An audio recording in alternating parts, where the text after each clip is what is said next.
নমো বিষ্ণব নমো বিষ্ণুপদায় কৃষ্ণপ্রেষ্টায় ভূতলে শ্রীমতে ভক্তি বেদান্ত স্বামিনীতি নামিনে নমস্তে সরস্বতী দেবে গৌরবাণী প্রচারিণে নির্বিশেষে শূন্যবাদী পাশস্বতে সে তারিণে। জয় শ্রীল স্বামী প্রভুপাদ কি জয়। কৃষ্ণ কৃপা শ্রীমূর্তি শ্রীল বৈচরণবিন্দ ভক্তি বেদান্তে স্বামী প্রভুপাদ আন্তর্জাতিক কৃষ্ণ ভাবনামিতে সঙ্গে প্রতিষ্ঠাতা আচার্য জয় শ্রীল স্বামী প্রভুপাদ কি জয়। পঞ্চতত্ত্বের মাহাত্মা তাই শ্লোক ৭১ প্রভু কহে শুনো শ্রীপাদ ইহারে কারণ গুরু মরে মূর্খ দেখি করিল শাসন। তাই শ্লোকার্থে কি বলছেন, শ্রী চৈতন্য মহাপ্রভু প্রকাশনন্দ সরস্বতীর প্রশ্নের উত্তরে বললেন, হে শ্রীপাদ, তার কারণ আমি বলছি, দয়া করে আপনি তা শুনুন। আমার গুরুদেব বুঝতে পেরেছিলেন যে আমি একটি মূর্খ এবং তাই তিনি আমাকে শাসন করেছিলেন। তাই ৭২ নম্বর শ্লোকে কি বলছেন, মূর্খ তুমি, তোমার নাহি বেদান্ত অধিকার, কৃষ্ণ মন্ত্র জব সদা এই মন্ত্র সার।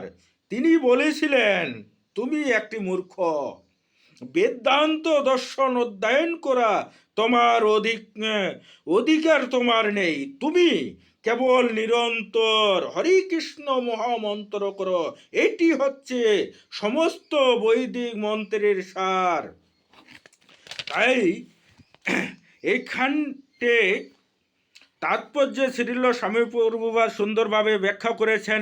এই সম্পর্কে শ্রীল ভক্তি সিদ্ধান্তে সরস্বতী গোস্বামী মন্তব্য করেছেন, শ্রী গুরুদেবের নির্দেশ যথার্থভাবে সম্পাদন করলে জীবনের উদ্দেশ্য সম্পূর্ণভাবে সফল হয়। এইটার বাস্তব প্রমাণ হচ্ছে যে ইস্কন প্রতিষ্ঠাতা শ্রীল স্বামী প্রভুপাদ, এইটাই বাস্তব প্রমাণ যে এখানটে শ্রীল সরস্বতী গোস্বামী মন্তব্য করেছেন যে শ্রী গুরুদেবের নির্দেশ যথার্থভাবে সম্পাদন করলে জীবনের উদ্দেশ্য সম্পূর্ণভাবে সাফল্য হয়। তার বাস্তব প্রমাণ হচ্ছে ইস্কন প্রতিষ্ঠাতা শ্রীল স্বামী প্রভুপাদ সরস্বতী গোস্বামীর ১-২টা না ৬৪টা গৌড়িয়া মঠ পরিচালক ছিলেন। তার লক্ষ লক্ষ সে সেবক শিষ্য ছিলেন। শ্রীল স্বামী প্রভুপাদ ওয়াল আচার্যা সে ওয়ার্ল্ডে এই চৈতন্য মহাপ্রভুর বাণী প্রচার করলেন। সে কোনো দেশ বাকি নাই যে ইস্কন মন্দির নাই, যে পুরা ওয়ার্ল্ডের যে নাম। আরও তো এই সরস্বতী গোস্বামী ঠাকুরের অনেক শিষ্য, অনেক ভক্ত ছিল। শ্রীল স্বামী প্রভুপাদের মতন তো সে নাম যশ করতে পারল না। তাই এটাই বাস্তব প্রমাণ যে শ্রীল ভক্তি সিদ্ধান্তে সরস্বতী গোস্বামী মন্তব্য করেছেন, শ্রী গুরুদেবের নির্দেশ যথার্থভাবে সম্পাদন করলে জীবনের উদ্দেশ্য সম্পূর্ণভাবে সফল হয়।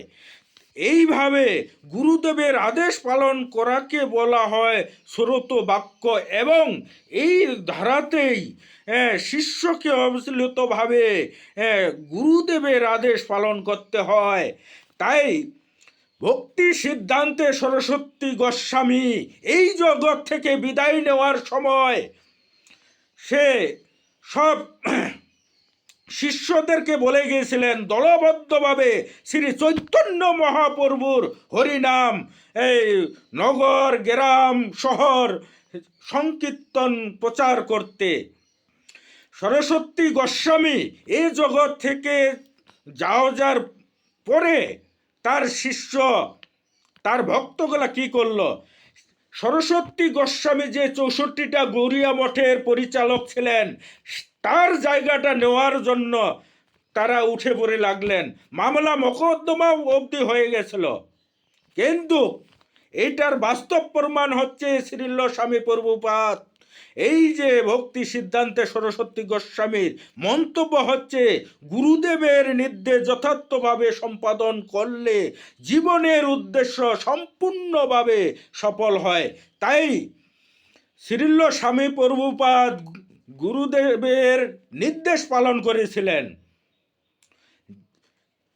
সরস্বতী গোস্বামীর যত গ্রন্থ সে সাংস্কৃতিক, গুরুদেব নির্দেশ দিয়েছিলেন, সরস্বতী গোস্বামী নির্দেশ দিয়েছিলেন যে এই সাংস্কৃতিক গ্রন্থ তুমি ইংলিশে ট্রান্সলেট করো।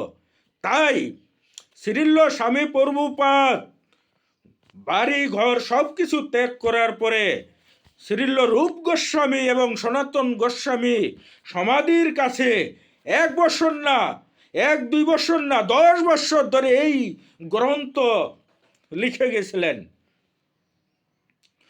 কিন্তু শ্রীল স্বামী প্রভুপাদ গুরুদেবের যা নির্দেশ দিয়ে গেছিলেন তাই নির্দেশ অক্ষরে অক্ষরে পালন করছেন বলেই বাস্তব প্রমাণে আজকে বিশ্বজগতে এই শ্রীল স্বামী প্রভুপাদের নাম যশ এক চলতে আছে।